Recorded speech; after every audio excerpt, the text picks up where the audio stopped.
Okay. So this is the talk with Myint Thein on, is it the 27th of October 2017? Today? Yeah.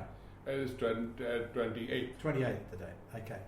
So the only thing I just wrote down at the start was when were you born exactly? Yeah, well, I was born in 1937.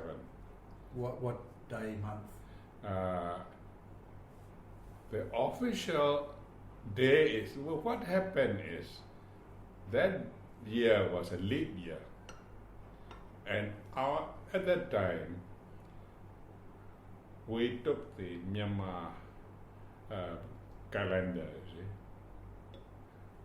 Myanmar calendar, and there was a mistake. Anyway, I was actually born on the 10th June 1937. But in all my certificate, even now, I have to use 10th July. Because of this translation from Myanmar calendar to English calendar, the Gregorian calendar, they make a mistake at the school entrance. That's why you record we don't have birth certificate or anything like that time. See? 37. My actual birth date is 10 June, but I'm registered as 10 July. The day is Thursday born. So go back to where you're born and what was the situation? I was born in a small town, north of Yangon, about 120 miles, called Nathalie. It's on the road to Prong. Oh yeah. Prong, you know Prong. Yeah, I know. And we have a road and also railway. And my family, my father is the traditional medical man, medicine. He practiced traditional medicine. And my mother is just a housewife. And what does traditional medicine mean? Herbal medicine, Myanmar medicine, not the English medicine, not chemical, all this. But he's quite famous, you see, quite famous. And I was born pretty late. I was the last child. My mother had, I was told that she had, with my father, she had 8 children, but I was the last one. And I was survived by my sister, who is about 10 years older than me. And my father passed away while I was 3. So I couldn't remember him. I only saw what my mother told me. That's all. Okay? So we were survived by two brothers, and I have my brother, my sister, and myself. Only 2 in the family. Out of 8. Out of 8 children. Out of 8, some of them are mortality rate at that time. Child mortality is very, very high because of I think 2 main diseases, as far as I can make out, is the smallpox. They kill a lot of these children, and also the cholera. And my father was actually a medicine man. He couldn't help it. But anyway, I was left with this widow mother, and we were very poor, very poor. And one thing lucky for me is 2 of the cousins, first cousins, one from my father's side, and can you hear?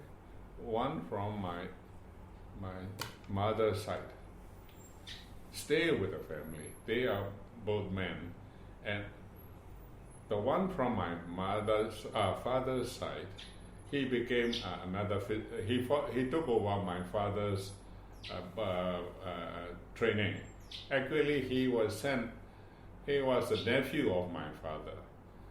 And he came as a young boy to learn this medicine. And when my father passed away, initially he took over this thing. But he never go anywhere, and he didn't married until death, bachelor. And from my mother's side also another bachelor. He became a clerk. We have a lot of this rice field and rice mill. It's worked in a rice mill clerk. So these two trying to help my mother to bring me up. And how many were left? Three of you? My father died when I was 3. Yeah, no, but how many other children were survived at that time? 2. My sister was about 13. 10 years older, yeah. 13. I could only have 2. And the income is, there's no regular income. This is sort of a national practice of, if somebody come and asks you for your help to treat them for any disease, we get some money, otherwise no income. So we are in a very tight situation. Also, my mother got 2 spinsters from her side. My auntie, her sister, 2 sisters. And so we have a family, my mother and 2 children with both sides, 2 ladies and two men. Both are spinsters, trying to help me. That's my life, you see. And what was it like because you were born just before the war started? So in your village, what was it? I couldn't remember all those times. I only remember the Japanese. Japanese about 1942, you see. So I was about 5 or 6 then. Your family could stay where it was; it didn't have to move. I'll tell you about what we have. My mother has Indian blood, about 25%, and I don't know the family tree, but anyway, one of my great grandparents are Indians. Yeah. My father also got Shan blood. Shan, because Shan are from Taunji and all that, and they practice the traditional medicine, and there's a strain coming in. So Shan and Indian in my blood, plus Myanmar, of course. So regarding this war, I can't remember the Second World War, but I remember this revolution of Japanese trying to catch up to Japanese. We have to run. We have to move to a village about 3 miles from our town, just outskirts of the town. And I remember during the night, they start firing, and my mother and my sister and all the family, we run during the night to that village. And in the village there were about a place, a large opening, and they built up a temporary hall, just cover, and we are asked to stay on the ground. About 3 or 4 families there, maybe about 20 people there.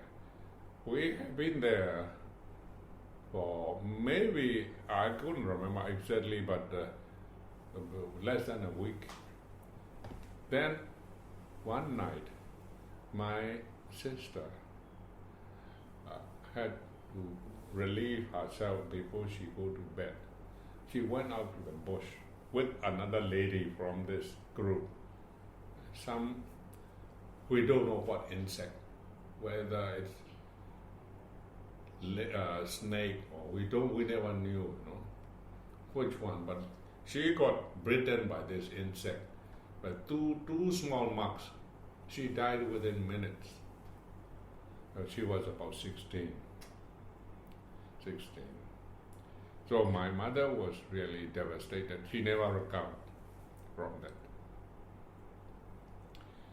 So I was alone after that, raised by these 2 aunties and two brothers. Very eccentric household, we'd say. So I also I have a lot of struggle because we are very poor and have to survive on this thing. And my mother is, even though she is illiterate, she can't write. She can only sign her name, but she's very good in maths also by using the fingers. And she's very, very systematic. She tried to raise me. And one thing was that because of these struggle, because of these conditions, I was sort of looked after by these 4 people and my mother 5 people. 5, yeah. 5. So I was not allowed to play sports. No, I can't play football. They don't allow me. So I have more or less spent my time reading. When I can reading, or I was always interested to look around me. In just about 2 houses from us, there's a goldsmith. So I go there when I was about 10. Watch them how they melt down and how they do this thing. I study. And then another 5 houses just on the other side is a workshop. And that's how I suppose I get my instance on engineering. They repairing these trucks and a lot of weldings, all this kind of thing. That was just past the war. So my first tragic accident was that my sister died when she was 16, and my mother was very, very devastated. She never recovered, And that's why they're so possessive of you, to make sure nothing happened to you. Yeah. She was very afraid that she wouldn't let me go anywhere, Always under her eye, but always teaching me how to behave and how to all the kind of thing. But you had enough food and things like that. Yeah, we have enough food, Yeah. but not very enough to eat. Yeah. There are 5, 4 of them. My altogether 6, including me, my mother. Yeah. My first schooling was I believe it's about 1946, between 1946 and 1947. That was my first primary schooling. And they sent me to the school. So you were 9 years old before you went to school? About 8. Right. I was born in 37. Yeah.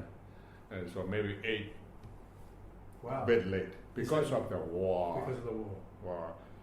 So, but we started teaching English since the primary school, in this town also. Was it a small? It was a small town of. It's about 6,000 people. Oh, that's small. It's a small town. But the school was Good okay. school, and they got the at my time. It was a middle school only. Only when I get matriculated, they about 1952, we have a high school. When I started, it was middle school, but also from our town, there are a lot of educated people. Even though we are about 6,000 men, a lot of education, a lot of engineers, a lot of doctors from our town. Did you feel that your family was different to the other families? Could you feel Well, the only difference? thing is that I was always that we are poor. I couldn't, for instance, I wanted to play badminton. I couldn't find afford to buy a new one. But my friend gave me an old one. I tried to make it in a new one by myself. I bought the string. I learned how to tighten it. I was about 10. I was allowed to play badminton, but not football. No, I tried this the tracks, play, running. No, not a lot. So I was very bad in sports, so I couldn't. But you were good academically? But I know that these people are sacrificing for me sure. to bring me up. Sure. So that is a force which pushed me to try very hard. So when I reach what they call fourth standard, the end of KG, fourth standard, I got scholarship. Wow. A scholarship. And then 1951 and 52, that's what they call past middle class, middle school, 7th standard. Yeah, you're about 14. Yeah, about 14. And I got another scholarship. Why did they need to give you a scholarship when you're in primary school? Primary school, they gave the scholarship from the 4th to about 6th standard. Why did they need to do that? Was that trying to help the poor people and trying to bright children to learn more. Okay. For help the education. So no cost. Wasn't it public relief education? Relief for the family, because we can't even afford to buy all the books. Right. But it was free education. Yeah. So free education, and in this 51 and 52 was also first time of my life. I passed the scholarship exam. Not only that, they selected what they call, the UNU started this new system. They call pre-medical selection. Every district, they got about 2 brightest people to become doctors. I was selected. My mother said no. She wouldn't let me go because I was too young. I had to come to Yangon and stay in the hostel, Yangon Central School. And my same batch when I grown up was a lot of same batch who went to this pre-medical school in Yangon and become doctors and professors. One next to our town, where my wife comes from, is called Pounder. It's about 5 miles. And from there was one gentleman who became a deputy minister like me also, but he was the doctor trained from this pre-medical.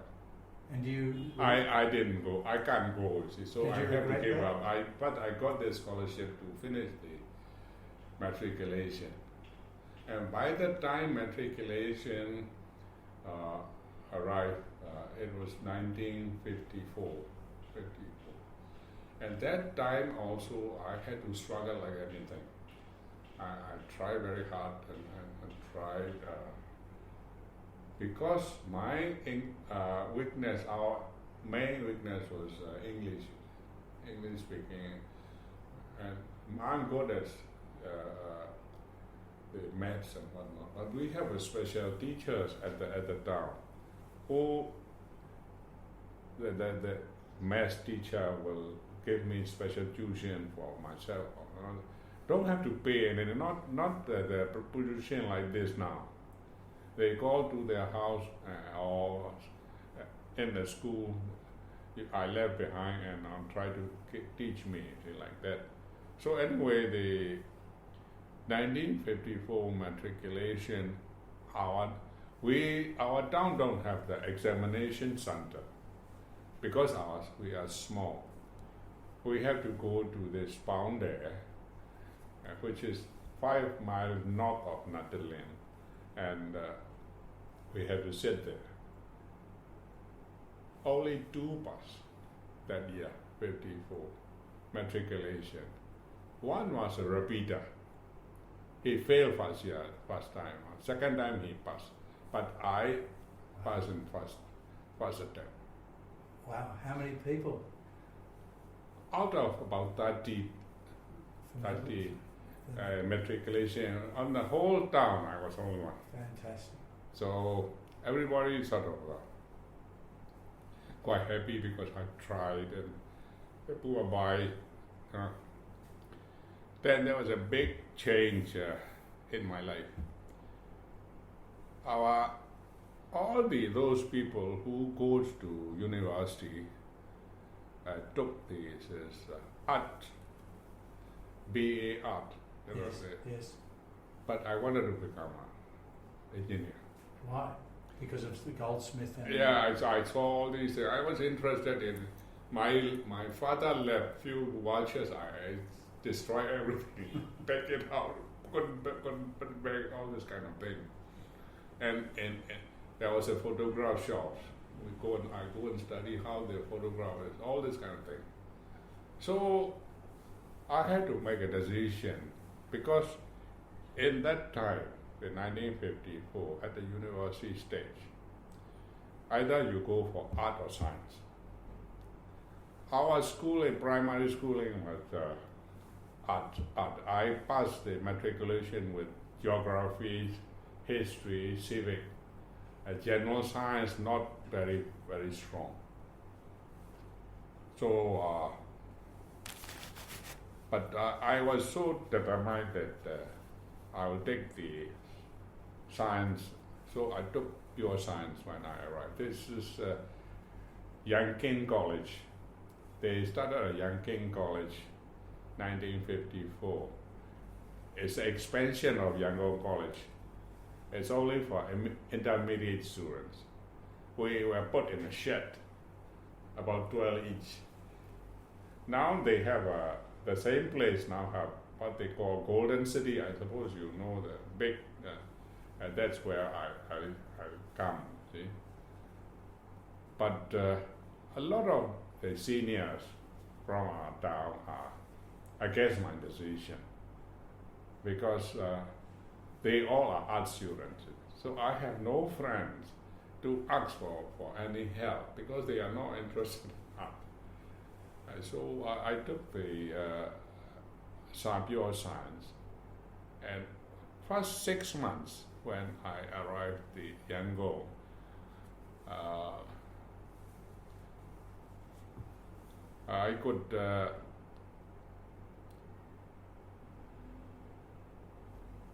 I could hardly understand what all the lectures were in English.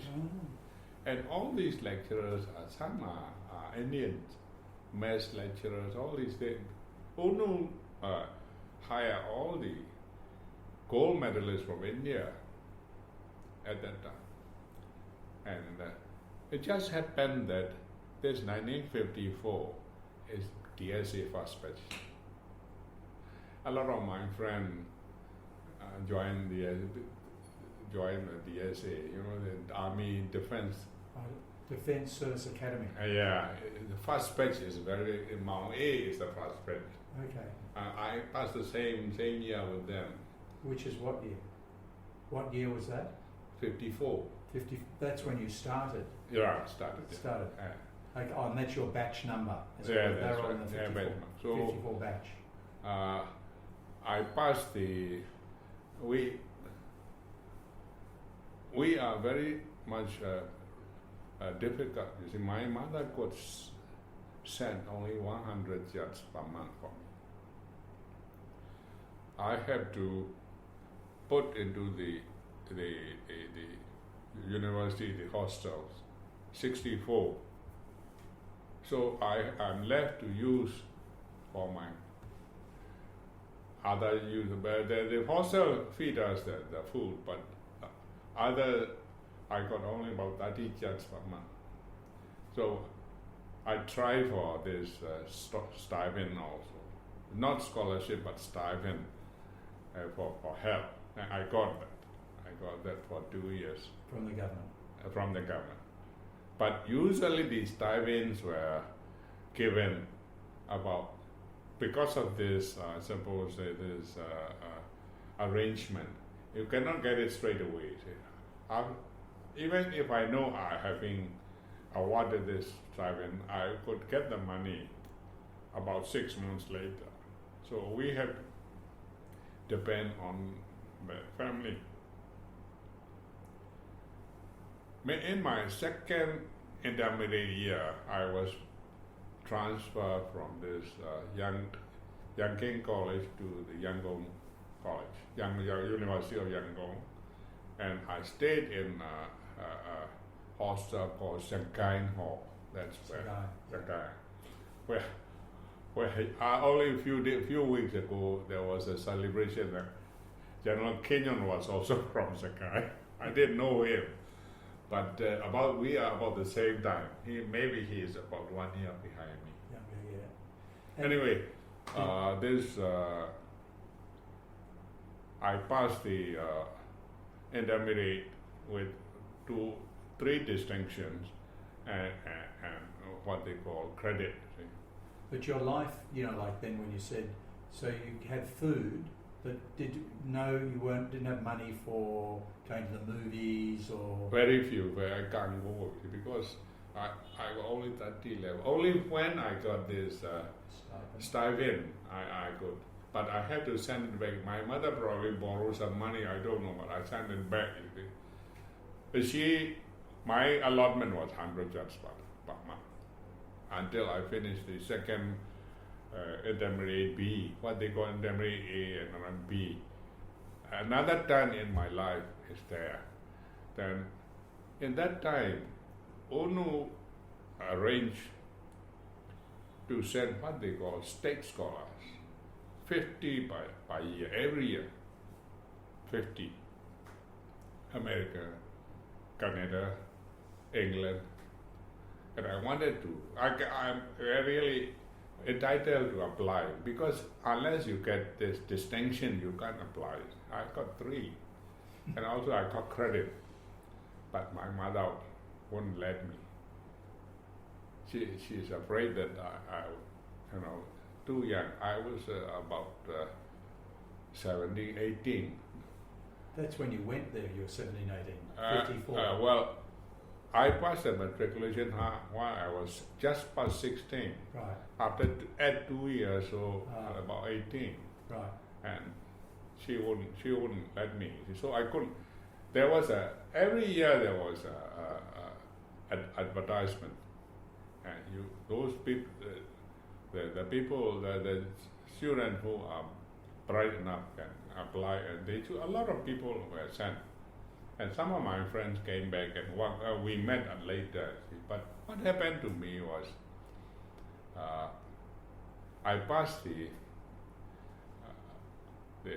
intermediate and I wanted to join engineering school. That was early 56. And we have no money. So somebody from the town wrote a letter for me that this boy is good and this boy is quite bright and he's quite poor. Can you help? To the university? No, I'm just telling you that. His name is Po Mu Aung. He is one of the members of 30 comrades, but he married one lady from our town. I don't know him, but the family knows my family. My father's name was quite well known because he's a doctor, so they know. And somebody wrote for me and gave the letter to go and see Po Mu Aung. At that time, he was a Speaker of the Parliament. So I told him I wanted to become an engineering school. I joined the engineering school. I have no money. He said, never mind, don't worry. On the spot, he gave me 300 kyats. You go and study. Was that enough for the annual fee? Oh, more than enough. I became quite happy, you see. And then I joined this Rangoon University engineering school. Wow. Just he he said he gave me his all sarong, all the clothes, food. Also asked me to come to his house every weekend. I didn't go, you see, but he wants me to come. I went only once a month to get my money. So 300 more than enough. So most of the people already, the state scholars already left. I was left behind. I didn't get the state scholarship, but I was attending the first year engineering. Then after 6 months, something happened again. Somebody come and sent a letter under the door. And when I came back from the classes, I found the letter asking us to come and see the secretary of Mines Ministry. So a few of us, only I think 4 or 5 of us get the letter. They got our marks from the university registered. And this secretary, he's a Sikh, Sikh. Balawan Singh, he's very famous. Used to be a district administrator and became a secretary of mines. So he asked us to call us to come. And he explained that if we want, he wanted to send us on a Colombo plan to Canada.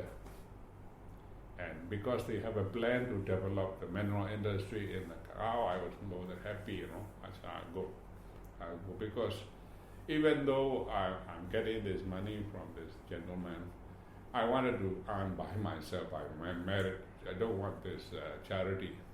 So I said, I'll take up. About 3 of us. Some people say don't want to go. So I started planning. I went back to my mother. Look, Mom, I didn't try, but they called me. Now I got a chance to go to abroad. Let me go. Said no. So what I did was, I went to the monk, Buddhist monk, because she worshipped that Buddhist monk. So I go and ask him, please help me. I wanted to go. And my mother won't let me. But I got this last chance.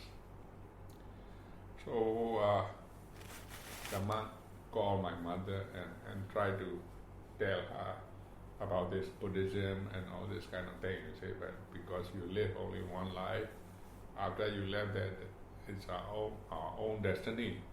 So please let him go. So anyway, finally my mother had no choice. See. So another time again, what happened? I suppose you remember this 1956 Suez crisis. Our government voted against Britain. So this Colombo plan was scrapped. I was devastated. I skipped some classes. I was taking money from that Speaker of the House, and now I can't go. So, but Ubala said, don't worry, I will try. You will be able to go. You just wait few days or almost a month, he said. Originally, we were destined to go to this Canadian School of Mines. There's Queen's University. That was the name given to us. It was scrapped because we voted against Britain at the Suez crisis. The plan was scrapped. Then this secretary managed to get another Colombo Plan scholarship, and that was New Zealand. So I have no choice, you see. When was this, 1950? 56. Within 3 months, all these things changed, and then finally we went to New Zealand at the end of 56. At that time, we have a new airport, in Yangon. Singapore, we stopped at Singapore. I remember we went by UBA, Dakota. Arrived Singapore in the evening. It was just a shed. No airport in Singapore, 56. Then next day, we took BOAC, 4 propeller,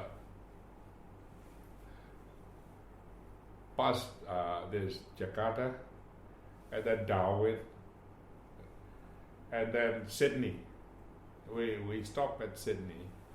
I stayed there for about a few days, and there was some Myanmar student in 56 studying in Australia already. So they came and meet us, and I stayed there for 2 or 3 days, and then finally we went to New Zealand. But we were put, New Zealand is very strict. We were put immigration camp, 2 weeks. Quarantine. But people are very friendly. We usually carry our sham bag, and they'll call you and give you dinner, And Auckland is that friendly. Did you feel, you must have felt quite incredible because getting onto the plane. Yeah, sure. I just couldn't believe myself. Yeah. Then we were finally sent from Auckland to Dunedin, southern, and then they tried to assess our education. So we were asked to repeat again the intermediate for 1 year. So the system is very strict in New Zealand. If you fail the same subject twice, they got kicked out. There were 3 boys for mining, and 2 for geology, and about 3 for dentistry together in our group, all 8 of us, all in Dunedin. Out of that, 4 were sent back because they failed twice. So I had to struggle anything. Again, my struggle. When I arrived in New Zealand, started attending the university, I couldn't understand. Their English is a bit Scottish, that they roll their tongue. For a few months I couldn't understand. But people try to help each other, and also we have a Colombo plan students, a lot of Colombo, Singaporean, Malaysians, a lot, all various disciplines, but our mining and geology is quite few. So we became very close and helped each other. So I struggle, and I lucky that I not failed twice, you see. So I finished the intermediate and then joined the mining school. The mining school first degree was 4 years. During that time, every Christmas holiday for about 12 weeks, we had to have what they call predicate training. We had, unless we get 300 shift of training within this 4 years, you can't get the degree. See? So I did that. So with this training, we were allowed to come back to Yangon, to Myanmar, and we chose to go to. There were 2 of us. One fellow is still living here, Myint Thein and myself. We asked them to send us to Baldwin. Ukukualang was there. He was a level boss that time. We were 2 students coming to Baldwin underground and worked for 12 weeks. So the Colombo plan paid for you to return to... After this, my mother was quite sick by then already, but she's still alive. And these two, the four spinsters are helping her. And they could, when I got the scholarship and left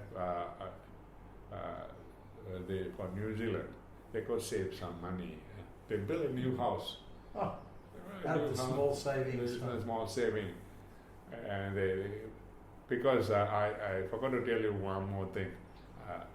Going back, just remember that you suppose you know about this history of KNDO uprising, KNDO Karen. Yes, Our town was overrun by Karen. I was 4th standard, so I think it's about 1949. It's just after independence. The whole the track. They started the rebellion in Pro. This Karen come up to Yangon.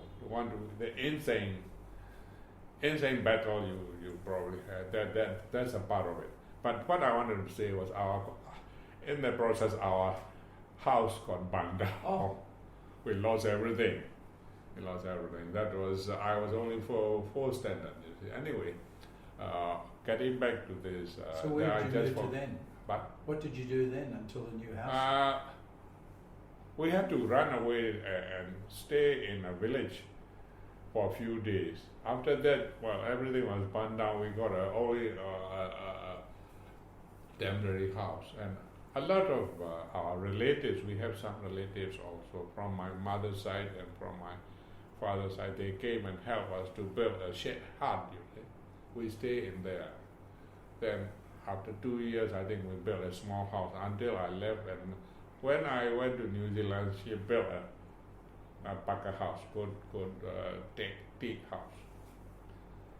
So New Zealand. So when you used to come back to when you came to Baldwin, were you able to pop in and see your mother, or? Yeah, I had a chance to see my mother for a few days, but we were sent to Baldwin. At that time, this Baldwin mines got their own plane, Dakota plane. They carry this silver and explosive and whatnot, and we were put on that plane and we went there. We came back, and within these 4 years, I had 1 year in Baldwin, another year in Auckland coalfield, another year is quite my final year.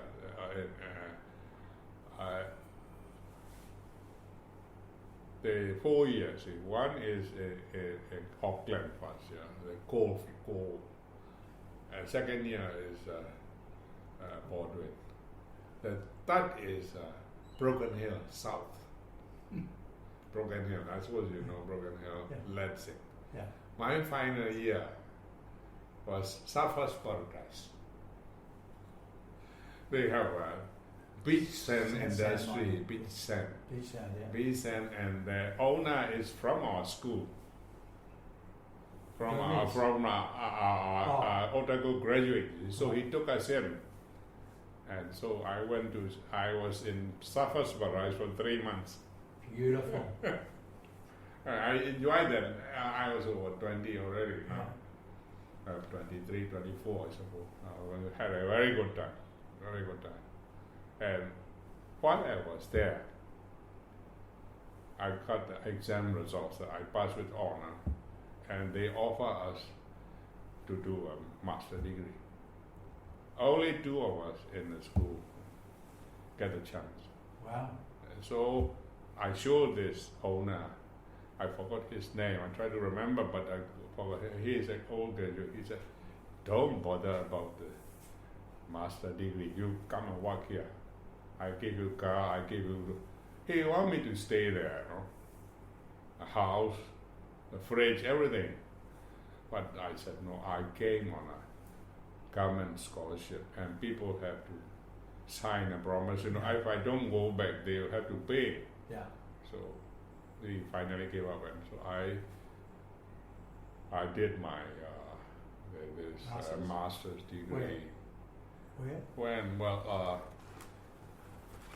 In New Zealand or in? my first degree was 1960. I got my first degree, and I started master engineering in 61. I suppose 61 and 62. In Dunedin. In Dunedin in Otago School of Mines. And at that time, I was not doing mining itself, but I was what they call mineral engineering. It's mixed with mining and metallurgical training. So by 1962, I present a thesis for this thing. My thesis was on what they call Raglan iron sands in New Zealand. My thesis became a basis for the iron and steel industry. And so I was 6 years already in New Zealand, 56 to 62. So I got a bit, I want to go home. I want to start my life. And my mother, one of the bachelors during that time, the one who works in the rice mill, he passed away. He was about 60, passed away. So I didn't know, they didn't tell me. Yeah. I didn't know. And one of the auntie also passed away. So one auntie and one brother left. One cousin left, Yeah. and my mother, only three of them in the house. So 62, end of our time. I'm taking too long. No, good. Just keep going. There were only 3 left in the house. But Only 3 left in the house. yeah, three in the house. And when I came back, actually before I come back, what I did was after I put up the thesis, they call what you defend your thesis. Yeah, wow. It was sent to Australia, and one of the Australian professor who is a friend of my professor, he said this is okay, don't need to defend, it's okay. So my professor, you can go back. See, I came back. But before I came back, what I did was, at that time, Baldwin was having this UNDP project. He was also in the UNDP project. The one boy before me who didn't do the ME, he just passed the BE, and he went back and joined Baldwin. He was already working for the UNDP. He wrote to me. So I wrote to this UNDP officer that I'll be coming back, and I'm with the mineral engineering degree with master degree. Would you take me in? He said yes. You are welcome. We will reserve a place for you. I got the letter back. So I was quite happy, you see, because my job is secure. I came back in December 62, just before Christmas. So you're in New Zealand from 56 to 62. Well, it is 62. At that time, I was allowed to come back in Yangon, 58. That time was also a change of, the military takeover for a short time. I came. And in 62, what happened was, Mr. Newell took over in March. I came back in December. So they started this socialist system, and the Brigadier Aounji was looking after mines that time, 62. Oh, they said they formed a new department called MRDC, Mineral Resources Development Corporation, and I was attached to them. Before I go to I was their bid. See, they call it bid. We were separated by geological department, mines department, and I was the MRDC bid. So he said, you can't go anywhere, you must work here. Can't go to border. My dream was that. But anyway, this UNDP project also never finish, you see, because of this change of government. You must have been one of the most qualified people in the department, though, in the ministry. Yeah, there are a lot. There wouldn't be many others that had master's degrees from... Well, there are some, but with master degree, there's almost none. Yeah, that's what I meant. Yeah. There's one gentleman, he is mine ventilation, and he passed from Queensland University. There was another one who became rector of Yangon Engineering Institute, RIT. He graduated first here, had first degree, and went to Australia and get ME. But he died now. But all three of us are in the same MRDC. Right. So that's how I can't go to border anymore. See. So what's it? Is it okay? Yeah, because I think I'm taking so much time. No, you're But okay. I just want to tell you my struggle, that's all. No, but you haven't finished. You haven't finished. So yeah, you stayed in the department, or yeah. did you never get to Baldwin? You never got to Baldwin? No, I wasn't allowed to go. See, I had to work for MRDC. And then they changed it to NDC. And there was a lot of changes there. But I was stuck in this thing as a young engineer. And I was involved in training, and also that time they are taking over the old mines. Nationalization. Mochi, I suppose you know, very famous tin and tungsten mine, Mochi. I was the secretary of taking over committee, but I was still quite young. And then Hinda in Davoi taking over committee. And Baldwin, I wasn't involved, but Baldwin was also taken over and English left. You see. And this previously it is called at one stage. When I joined, it was when I went to New Zealand, it was MRDC. When I came back, they formed it into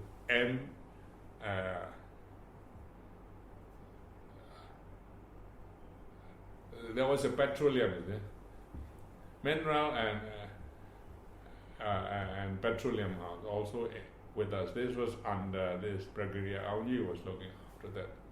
And then this petroleum was moved separately from us, and then we become MDC. Anyway, in my early years, my first, apart from this involving in this taking over of the nationalization of the various mines, one of my first boss was a very famous man. His name is Myint Thein. He's a geologist, but he's working in this PMDC, and they form a group to see whether this jade mines and ruby mines should be nationalized or not. So there were mining engineers, geologists, and few of us. With my boss, I went to jade mines. Oh, God, cool. I was, I think, 64, and then we came back to Mogo, spent few days there, and my boss started to write this report. So I told him, I was very young, but he loves me. So, sir, you better not write like this. They won't like it, because he was against nationalization. He said, these things cannot be nationalized. We don't recommend. That was the report. He put it up, got fired. He was only 44. His age was only 44. His MSc theology. On the same day, 4 Director General were fired by Nehwan. Mines Department and this PMDC, and also this Geology Department, all gone. Because of this, against the policy.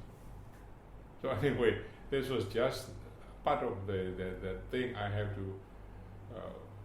So then, after Myint Thein was fired, this military man, Colonel Hla, he is also very famous. He's a half European. He is famous for this mountaineering and zoo and all this kind of. You might probably heard about him later. Anyway, he became our Director General, and I worked under him at the head office, and for I think until about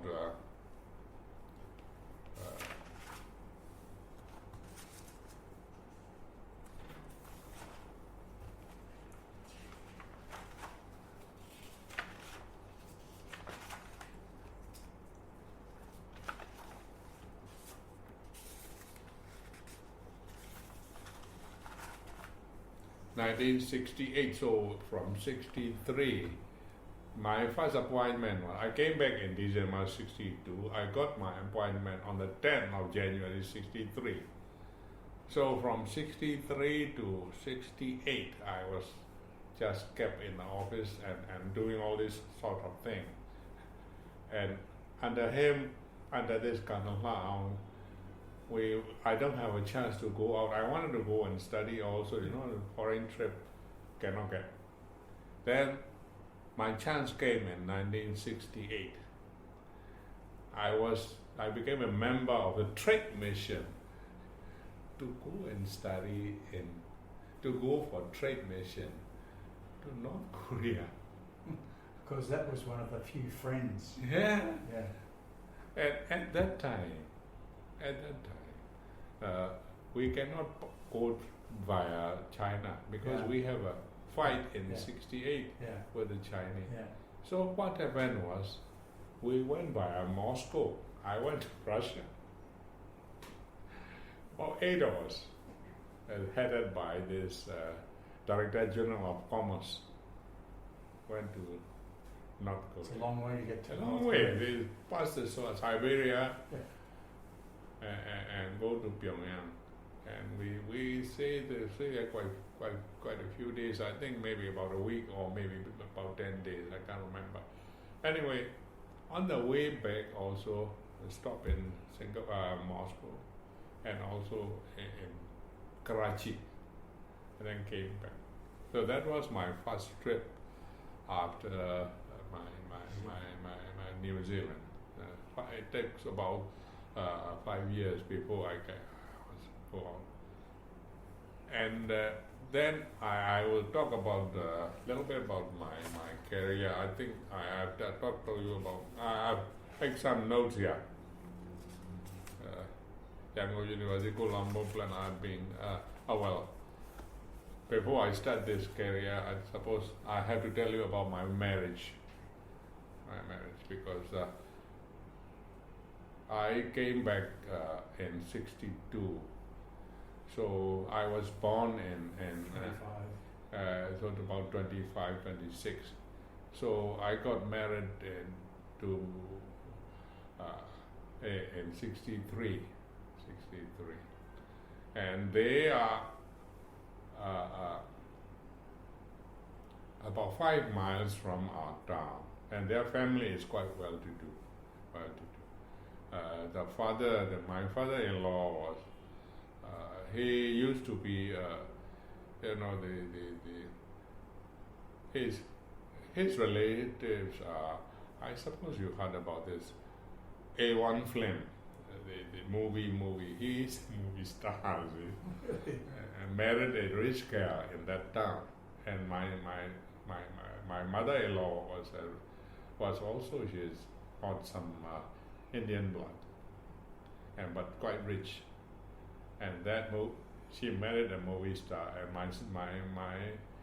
my wife was the first daughter of the movie star. And then when we get married, my father-in-law was working for a big medical supply store in Yangon called D'Souza.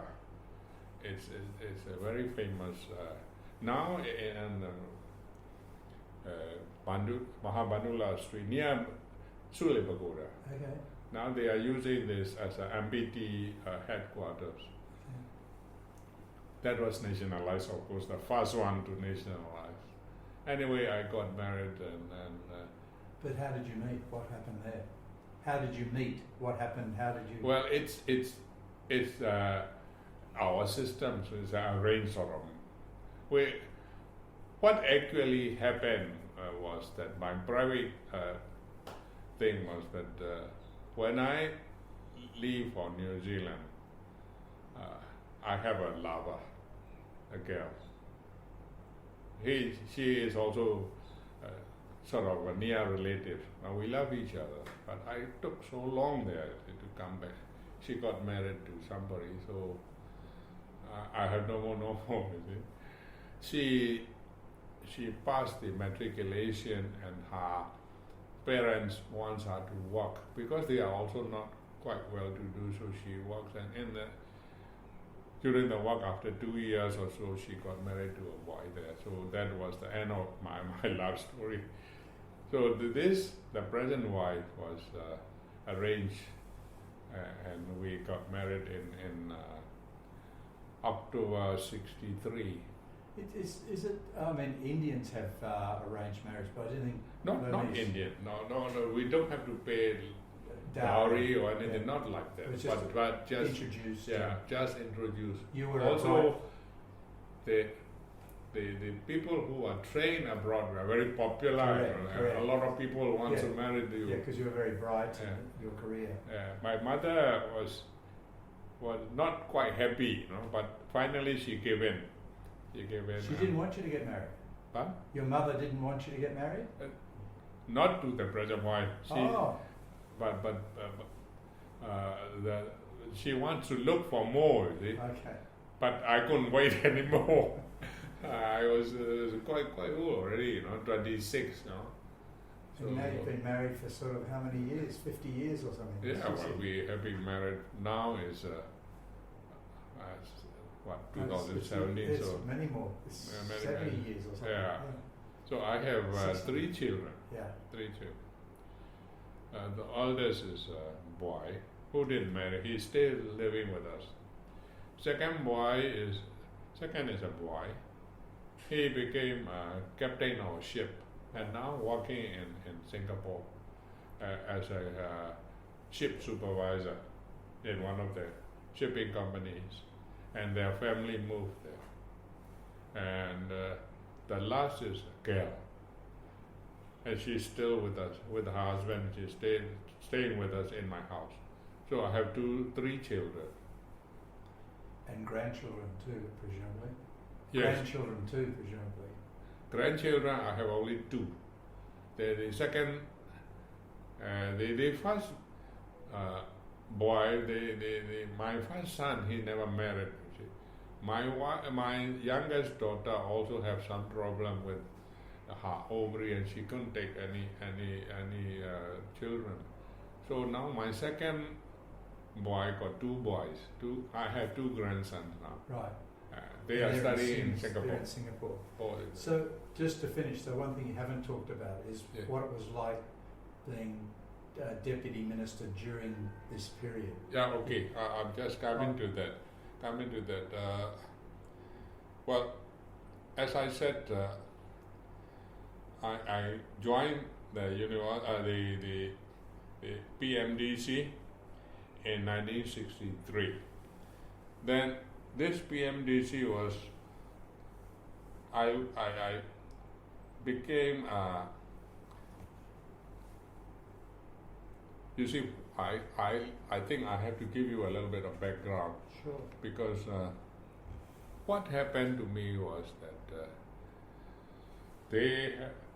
within the English colonial days, we don't have any industry here.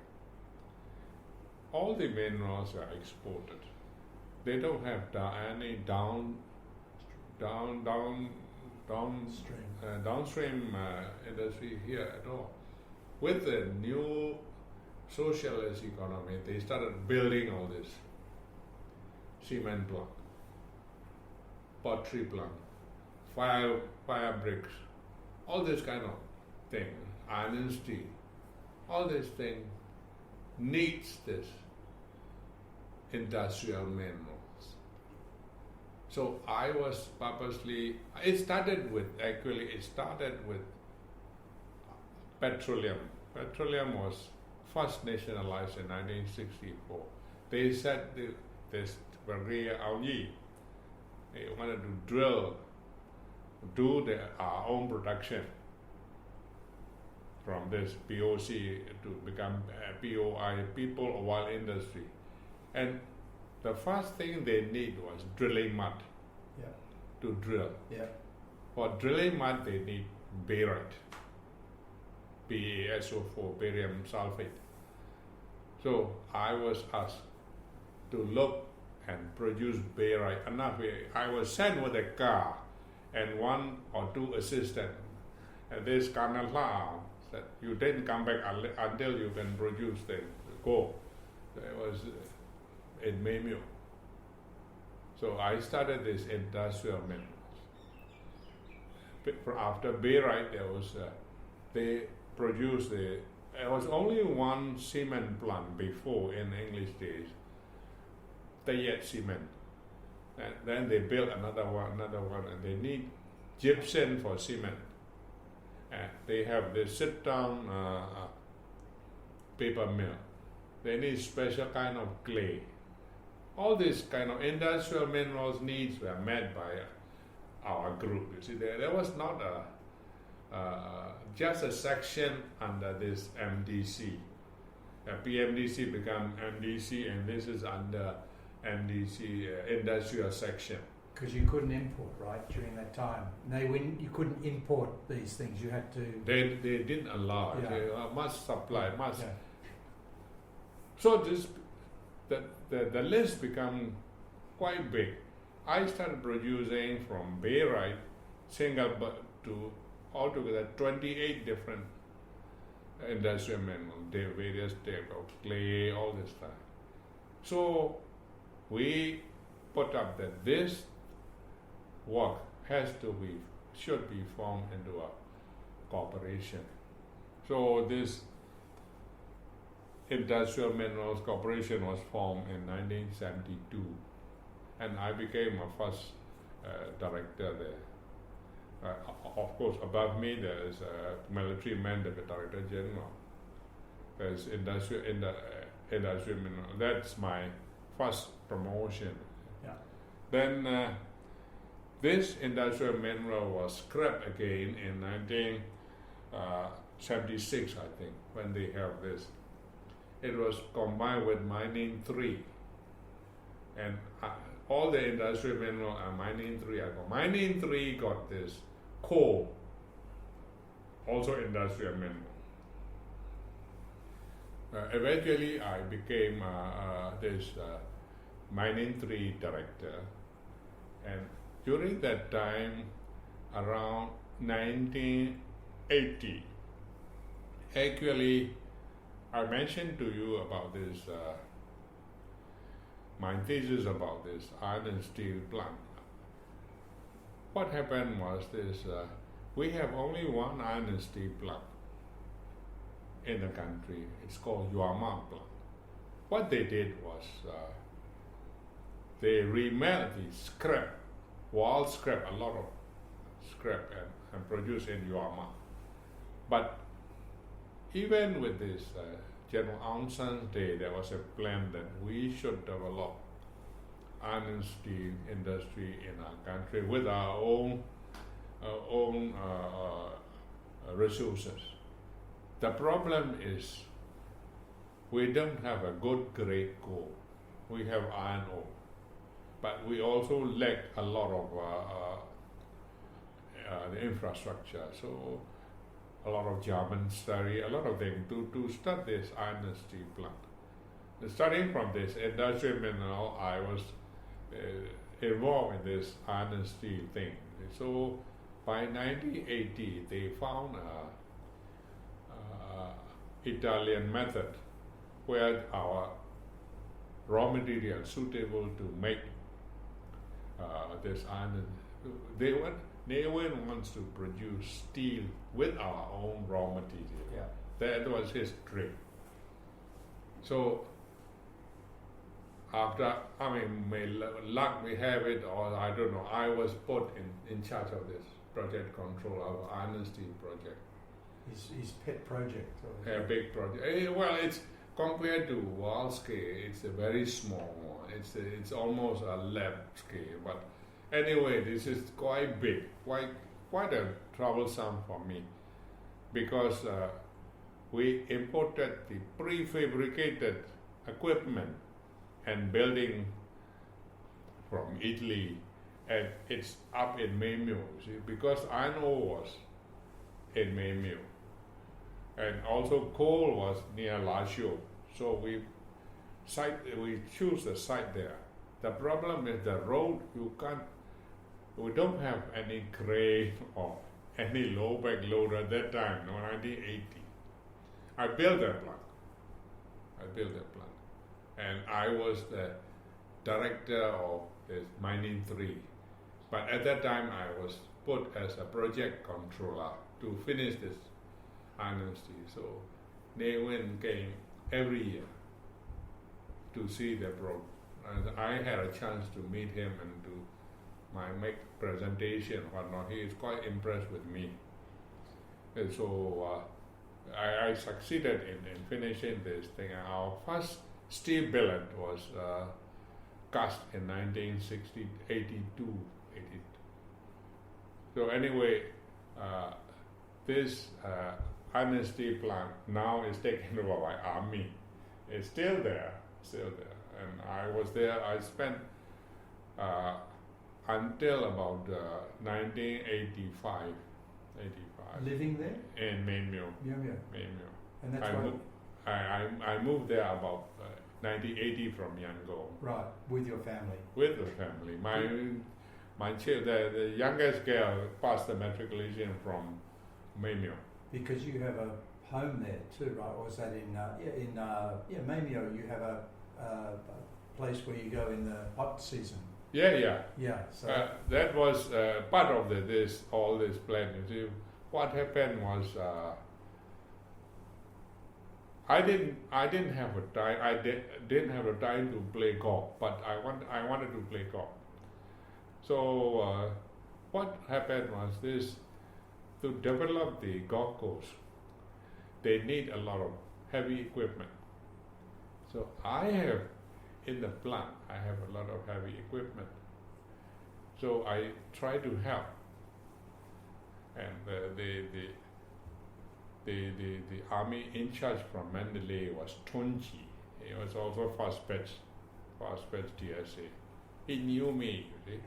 So he asked me, Myint Thein, please send some trucks or some grader to develop our manual golf course. So I sent. And then when I transferred from Myint back to Yangon, I didn't know. They tried to sell some of there's a big plot of land owned by the golf club. So to raise the fund, they make it into plot and sell it to some of the members. And I was given by this Tunji that he said, gave Myint Thein one plot because I helped him. Yeah. So I got that plot. It's about 80 by 60, just in front of them. Lovely. Just across the I've played there, Yeah. I've played golf at. You play there, isn't yes, it? I have once. Beautiful. Yeah. They have sand greens. Well, Yeah, they did yeah. when I was- Now it's quite good. Anyway, finally I built a house there to go and stay just in front of that. And I also took up golf when I came back here. But I was quite late already, I started about 1985, so 85 maybe I was 40 something. Yeah. It's So okay. 1937 I was born. 85 I started taking Yeah. golf. Anyway, after this steel mill, I became a managing director of Myint Thein, managing director, transferred back. Only when was still in and he passed my he didn't make any objection, but they haven't put up to the armed party and all this kind of thing also. 1986 I became managing director of Myint Thein.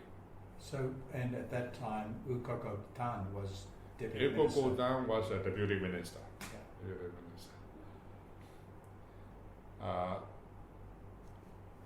Then in 1988, there's a upheaval. Yeah.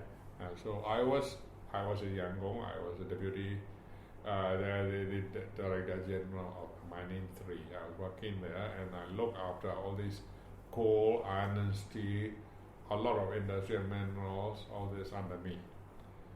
And quite a few people, about 3,000 employees under me. So after this changeover of the government, after this 1988, by 1992, I didn't know. I didn't expect anything also. I was just working my work. And all of a sudden I was selected to become a deputy minister. Only when they announced, I didn't know. General Mamonkin. Yeah. General Mamonkin. Yeah. He was the first mine minister with the slot, State Law and Order Reconstruction Committee. Yeah, and also Restoration Committee. this Brigadier Abel. David Abel also knew me, because he usually passed through this main mill, and sometimes he accompanied the General Newman, so he knows me. So, but the selection was General Mamonkin. He recommended me. Actually, we have two. They wanted to put a deputy minister, only the military men. So Mamonke, he didn't tell me anything, but I heard that he insisted that I should be also placed because I'm a technician. Yeah. So there was one colonel who is looking after jade and gems, Colonel Lyman. And we have two deputy ministers in the ministry, and I became a deputy minister in 1992. Because at that time, actually, the military had close relationship with the gem industry, didn't it? Yeah. Yeah. And I think in 1996, the other gentleman, other deputy minister was transferred to other place. So I became the only deputy minister in the whole ministry looking after jade and gem also. From how long were you? I was appointed as 1992, Yeah. but with two deputy ministers. Yeah. But the other ministers left, other deputy ministers left in 1996 after 4 Yeah. years. So starting from 1996, I became only deputy minister in the Ministry of Mines Until my retirement, which was when? 2006. Wow. So 10 years. More. 10 years. It's 14 years. 11 or 10 years. 14. But 14 years, isn't it? 1992 1992. to 2006. Yeah, 14 years. Yes. I mean, alone 1996 to 2006. Sole. Single deputy Yeah. minister. Wow, that's long. Huh? Yeah, well, I passed the 59, I think. 2006, I was 59. So Yes. Yeah. So, they gave this extension. Then the last minister did see we didn't have a very good relations. His name is Myint. He is also from DSA. But the way he ran the place, I don't like him and he don't like me. So I suppose with his, but U Tan Shui really likes me. Oh, you knew him? Yeah, I know him. And one time, he called me in this room. It lasted 2 hours, and he said the first question was, "Do you know why you become a deputy minister? Why we choose it? I don't know. I'm just working for the country." He said, "No. Because you are able to make the steel at this plant. We reward you that. You keep." And he started talking about 1 hour his vision of steel industry in the country. He was very much interested, more than Newin, his country.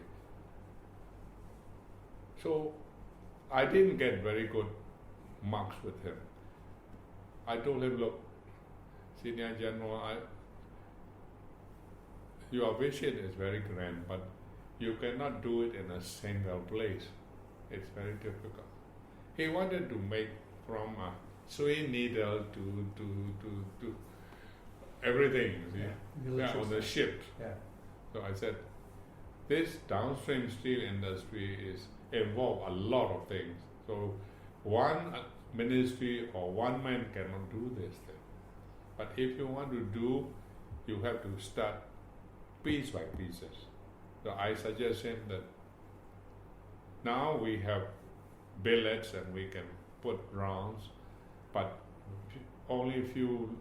So you start a rolling mill to put rounds and a plate. He listened to my recommendation, put a new rolling mill and also plate mill.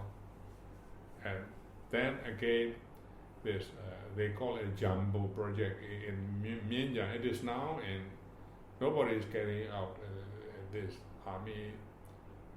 MEC is taking over, and now in the industry, the steel plant, big steel plant in Myint Thein. This was realized from Aung San's day, to start the steel iron steel. Well, thank you. Yeah. Okay. I think. No. That's excellent. Excellent. Thank you. So this is the continuation of the meeting with Myint Thein on Saturday, 28 October. Well, I just want to mention some of the points I have made out here. Well, I mentioned a bit about my employment until I became a deputy minister, I think, starting from 1963, becoming a director in industrial minerals, and then iron and steel plant, all this. I just want to mention about some of the achievement and problems I face during the career. Good. Because these are quite will be quite interesting for you. For people in the future. I don't know. Yeah. Yeah, but as you know, I've already mentioned that I started this industrial mineral production in industrial mineral corporation. It became a corporation from a small group producing about this 28 different kinds of industrial mineral. That was one of my first achievement. Another one is that this. I also mentioned that this morning about this something about this iron and steel plant, because this iron and steel was the aim of General Aung San in what they call Sorrento-Villa conference before the independence. That they planned how to develop the country after the independence. In there, they set out that this iron and steel is one of the major requirement for the country. So after the independence,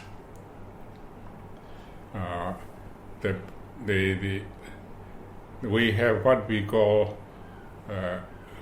in Myanmar it's Piroda Simangai.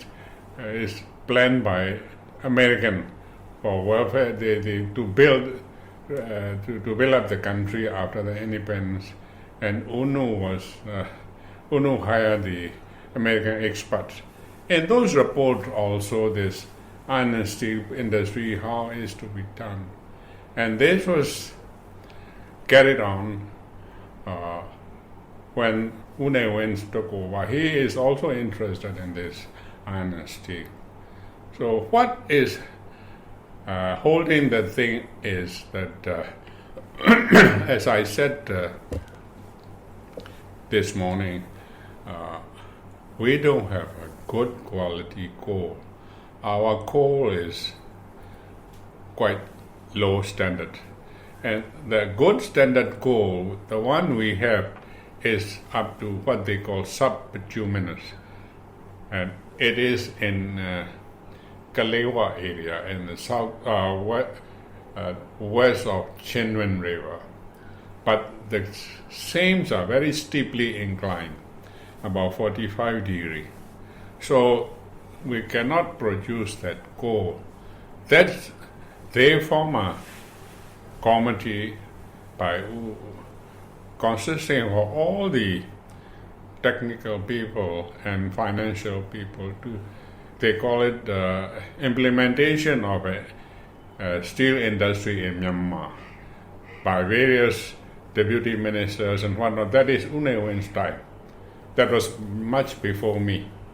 But they couldn't establish this dream of producing steel using the Myanmar own resources.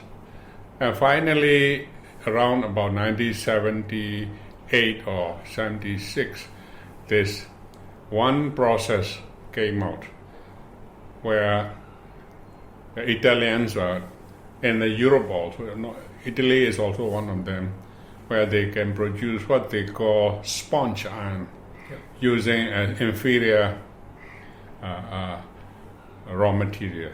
That was made known to us, and U Ne wants to start this project. Even if it is on a small scale. The target was to produce initially 20,000 tons of sponge a year, and eventually we have 2 plants to produce 40,000 tons of sponge using this inferior quality coal, which is lignite, and it is near Lasho. And we have an iron ore, which is near Maymyo, and we have a big one near Taungji also. But U Ne decided that we started with a small one and see whether it will be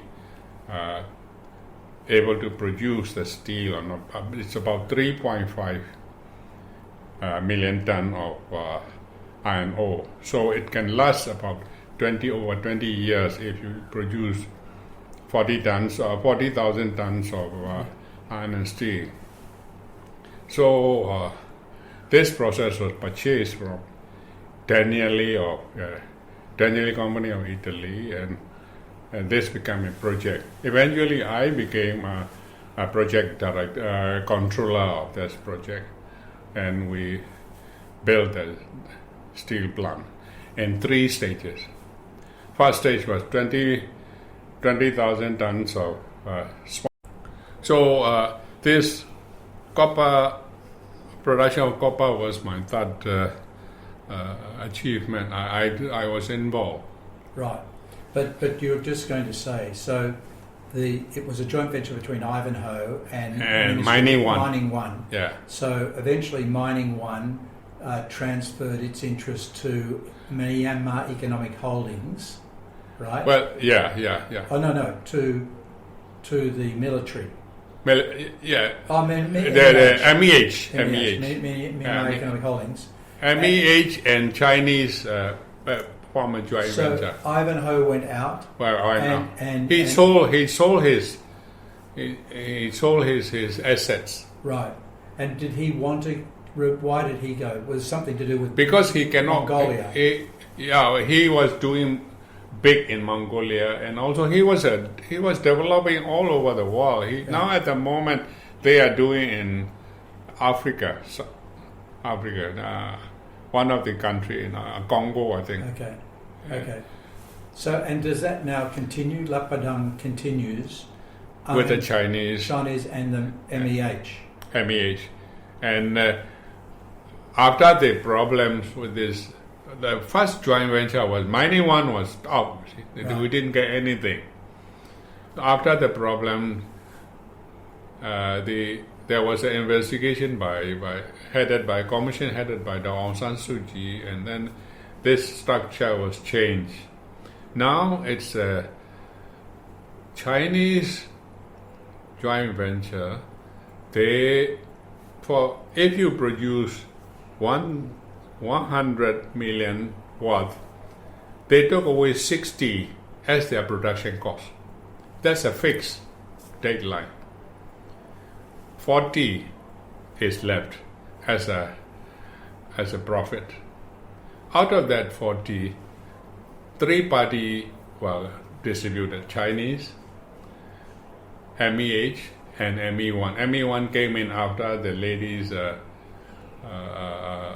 commission make the ME1 is Mining Enterprise One. Mining Enterprise One is now getting about 1/3 of the profit. Okay.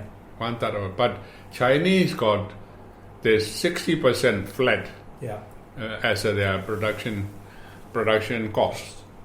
So most of the people didn't know that Chinese are getting 60% of the as a production cost. Because this process, when I work there, the cost of production less than 40% of the income. Yeah, not 60. They took 60, right. And they were trying to increase to 65. And does all of the product get exported back to China? Yes. We were in our joint venture, there was a clause that we can take up to 10% for our local use. Domestic use. For us, in our time, we were committed to Japanese to pay back in 6 years. We took 90 million from Japanese Marubeni. I pay back in 6 years. And did they want the output too, I presume? And they want the products on the world market price. Yeah. World market price. Right. It's tied to world market. If it is gone up, I was telling him this morning that in our time we are fetching about 12,000 per ton of cathode copper. Now he said this morning about 6,000 something now. It's down a little bit. Right. But basically Marubeni lent the money to get output. But then when it was all, they lost everything. They got money back, but they get no output. They're finished now. They're gone. Marubeni is gone completely. Marubeni, they got back all their money. Right. they lost this copper purchase contract. They don't get it anymore. Okay. So that's copper. Yep. Another one I was involved was this. This is also very important because the Yugoslav in the socialist government day, we found a gold deposit, Chaupoto Gold. But Un Wen was very much afraid of cyanide. He won't even listen to cyanidation. We went around Australia. I'll tell how we run. I'll tell you later. Anyway, I learned about cyanidation, and in Australia they are using 1 ppm to produce gold. This Chaupoto gold with the Yugoslav, we bought equipment about $10 million US, but cannot produce gold because they were forced to use the pyro refining with the blast furnace, small blast furnace. So cannot do, you see. So when I became, after I became deputy minister, I visited this thing, and we try to work by ourselves privately in the mine by using small amount of cyanide from the laboratory, try to produce the gold, pure gold, cyanide, and we produce small, and we go and show it to Tan Shui. Look, we can produce with this process, cyanidation. We will produce gold, but we won't give away the cyanide. Please let us use. Please allow us to use this cyanide in this Chaupoto area. And he visited the Chaupoto area and say special permit only to Chaupoto to produce gold. Chaupoto gold was that time about 4 to 8 ppm contained. So we started producing the bullions, refining with this cyanide. Is this the gold that was vertical with high quality? Where was this gold? Where was the gold? Gold was this Chaupoto mountain. We mined it in open pit mine, and this produced concentrate, and this is then roasted in a roaster, and then this is Australian method, you see. Right. Actually, this Chaupoto mine was to be developed with the Australian company. We went there. I mentioned just now that we went and looked at this gold project in various Australian mines. It wasn't like Newmont or Newcrest, or it was a small. Kalgoorlie, Kookalee, and all these. Kalgoorlie, one of the gold mines. Over there. And we were to get this Australian company, and they were ready to lend us. What they asked was what they call gold loan. Gold loan. Gold loan means, it seems they were started with the Jews. If you go and borrow money in gold, they cut the coin, certain percentage, and give you the cut gold. And when you give it back, you give back the full coin. That was what they call gold loan. We were going to take almost to sign. I was with the minister at that time. That is the socialist minister, Brigadier Thante. And we were going to take from an Australian company about 10 million. So out of the gold that's produced, it's as it were cut. You keep some, they keep some, and they provide the funding. That is just a loan. Yeah.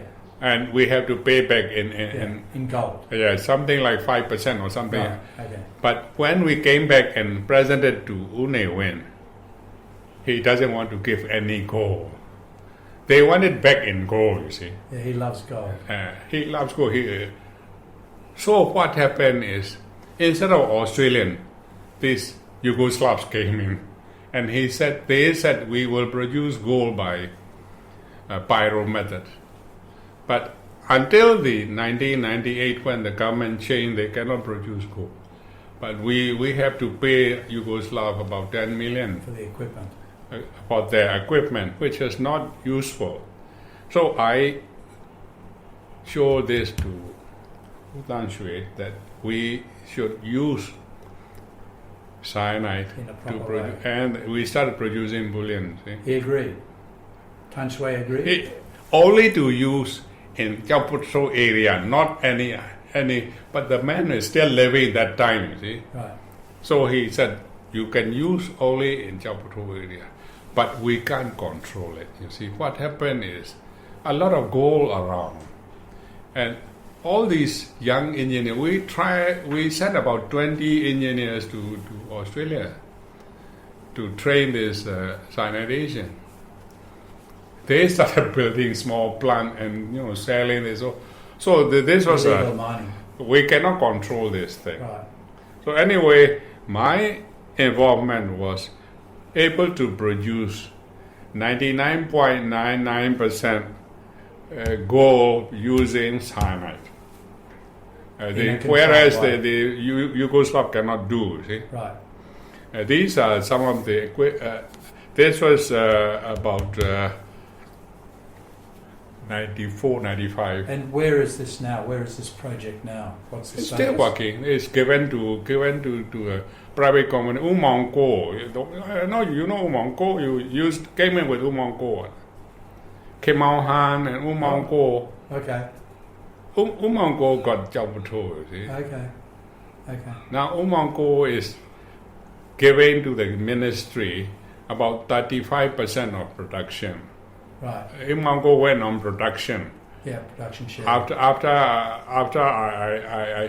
I retired, the minister gave it to, because the plant cannot work properly. Right. We didn't. Some of the equipments are Yugoslav origins and not very good. You see. So when they've been cancelling a whole lot of licenses lately, they're cancelling exploration licenses and they're cancelling some operation licenses. Yeah. But ones like this continue. Umongo is a big, with large scale mining. He still got some life, I think. Okay. Yeah. So these are some of my achievements. Last thing I wanted to tell you about is this: my involvement in this mining legal business. Illegal mining. Mining law and all Oh, this. yeah. What happened is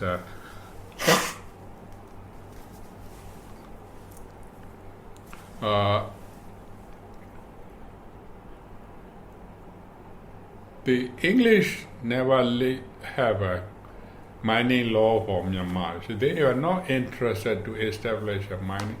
There was some metalliferous manual or there is no such thing as mining law. When we gained a new independence, when we gained it, there is no mining law. In Baldwin, where the English operate the Baldwin mine, they have what they call Baldwin bylaws. It's only applied to Baldwin. Yeah. So that was the background of mining law. So the UNU's government tried to establish a new mining law. They didn't finish that mining law. We saw the draft, but never passed this mining law. And the government was changed. During the socialist area, no law was required. Because it's a socialist country, no mining law was required. So there was no no talk of, nobody thinks about law because everything is owned by the state, you see. Everything is done by the state organization, no private owners of the mine. So at that time also no. So when this slot come into power, we started thinking about, because we never had, since the pre-war days, we never had the mining law. So Usomra and I were very much deeply involved in studying various laws of the various countries, including, of course, the Australia, Canada, Africa. We study all these laws, and also Malaysia, Indonesia. And we draft this mining law and came out as 1994 mines law. I was deeply involved, and Usomra was a main person, you see. But even there, we had some problem with the socialistic ideas, because what they call state economic enterprises law. State economic enterprises are some of the remnants of this socialist area. So in the law, these things are. So we passed this mining law in 1994, rules in 1996. And then when this Myint Thein government time, I was already retired. Both of all of us are retired. They wanted to change the law. They asked to us. The minister at that time wrote to us that we wanted to redraft the law. What was the minister? That time was started with Brigadier Myint Thein, and he died already. You know, he changed to Brigadier Myint Thein during Myint Thein time. We worked for maybe about 6 months. I think in August 2012, we sent this draft of the new mining law. But they don't listen to our recommendation, especially this socialist ideas of production, sharing, and working with the state enterprise. We don't like that, you see. We object those things, but because their existing system will have to be changed, they don't like that. So anyway, this new mining law was passed 2015 new mining law. But a lot of things are I work a lot with this Australian group and all this also, but we can't change. There are some problems, you see. And then they have to change the rules also. We were asked to do the rules, and now the biggest problem is how to share within the central government and state and the division, the income or tax and all this is sharing of power. Who is going to give the permit and what not?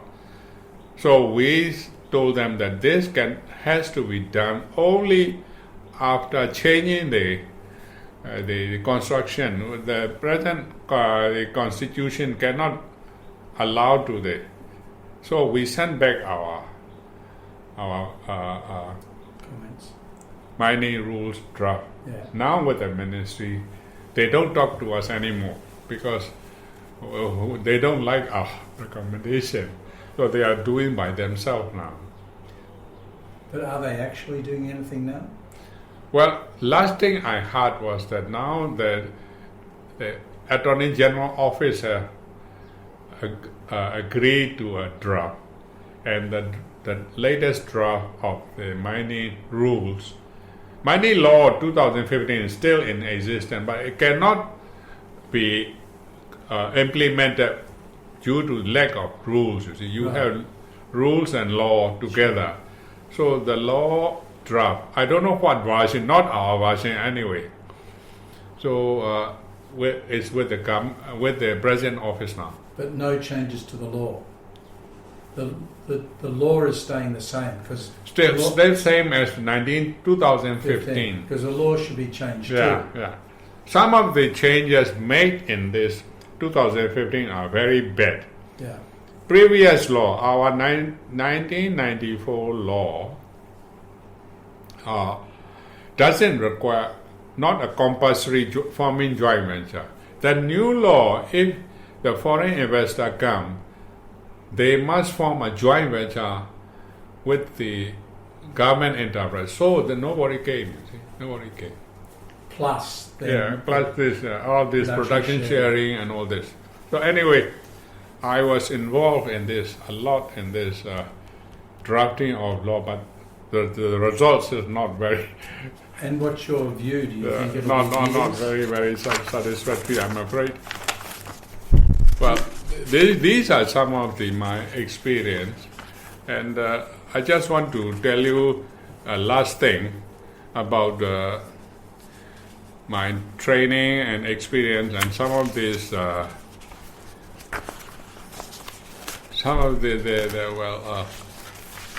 trouble. I mentioned to you about this. My first trip was to North Korea. Then I've been to most of the countries except UK. I have never been to UK. Still, I've never been to UK. I've been to Yugoslavia, West Germany, China, South Korea, Italy, Morocco, Jordan.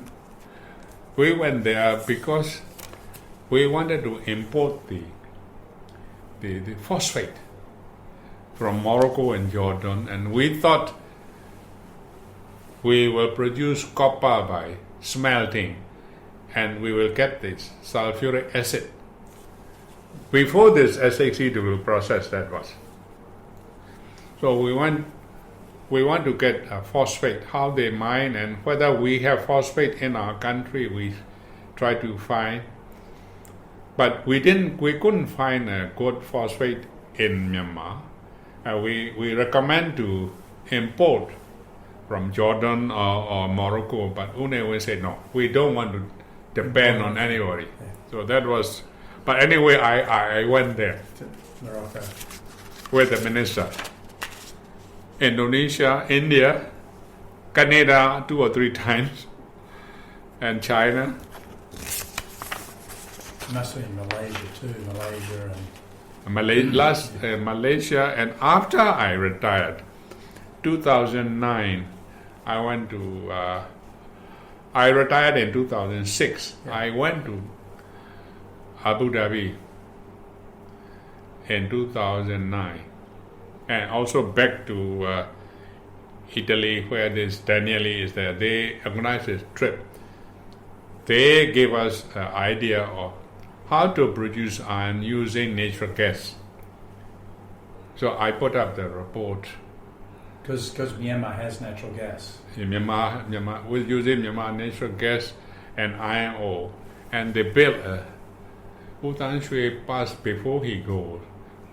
Depending on our report of this Abu Dhabi, my last trip, after I retired, he asked, who wrote this report? Who are involved?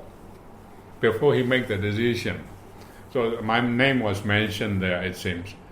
So he let it pass. And now in Myint Thein there is a big project, but it's stalled at the moment. They didn't carry on. You see.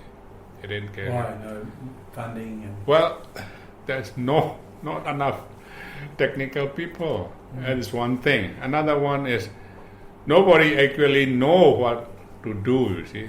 The gas is also not. We need quite a bit of gas. Because in Abu Dhabi, they have plenty of gas.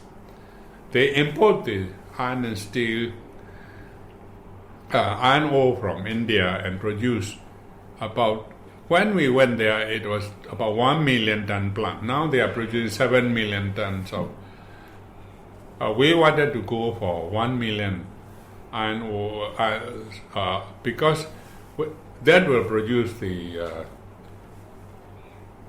what we call sponge iron, direct reduce, direct reduction process using gas. Yeah.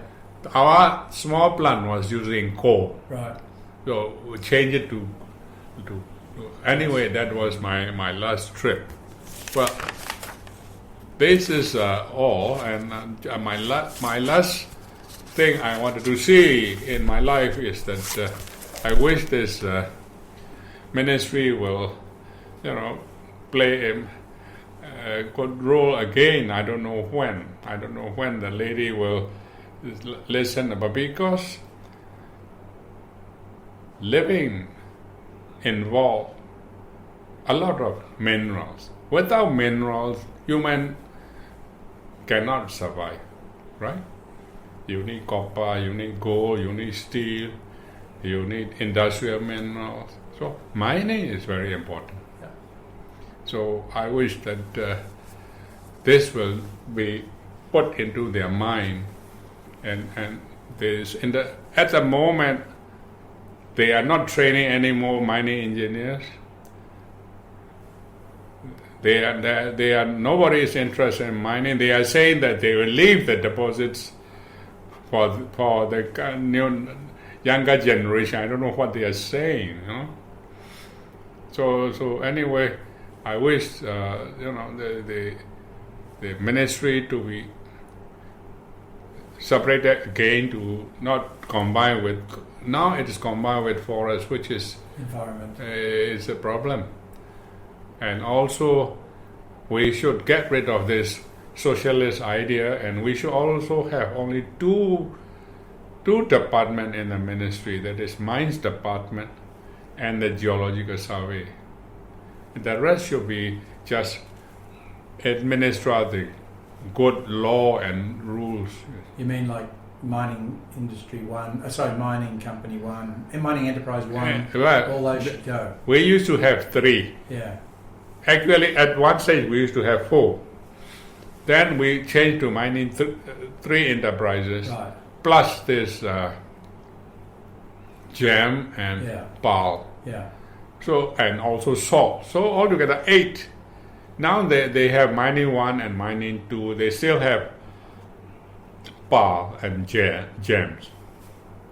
So all these have to be scrapped. Don't need all these. But they get money, so it's going to. We should have only the mines department to administer the law and regulate the rules, to give permits. And the money should go to the central. Well, with the present constitution, only central government is holding. But I think eventually, like part of the revenue from the mineral tax and whatnot can be shared with this regions. Really, like Indonesia does that. But the authority to give permit also should, for the larger big things, should be with the central government. So the small scale one can be given to them. You see. So, well, that's about all I want to say. I think I've spent most of my time, your time. Okay. Yep, perfect. I think I've covered most of my what I want to say. Thank you very much, Myint Thein.